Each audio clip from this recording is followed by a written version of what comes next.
The areas that were selected for us to cover were ambulance, casualty, the ward, intensive care, theatre and medical transfer overseas. But we've also, while we were here, we've had an opportunity to expand the scope of what we've looked at to include pharmacy, the laboratory services and the medical engineering team that look after the equipment here. The maternity services are already under some inspection externally. There's been an internal review of a recent case and there's also a coroner's inquest underway.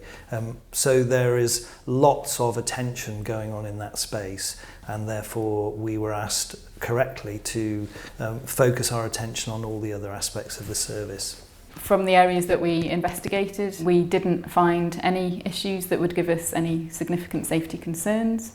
I think there are lots and lots of really good areas of practice that we have identified. One of them is around access to the healthcare system here.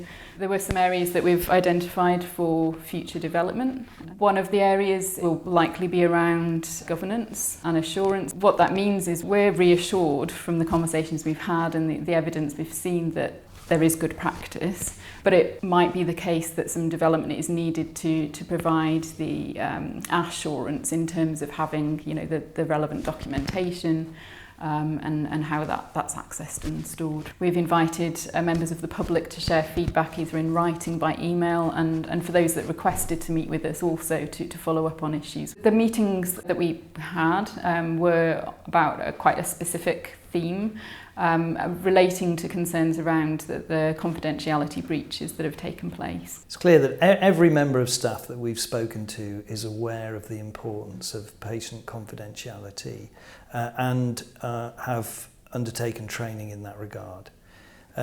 We've encountered issues about the estate where it's difficult to maintain patient confidentiality because of curtains, for example, or doors, or things which happen in healthcare settings. So there'll be some recommendations which will be about minor adjustments to the estate to help with confidentiality. They can be dealt with in a fairly straightforward pattern.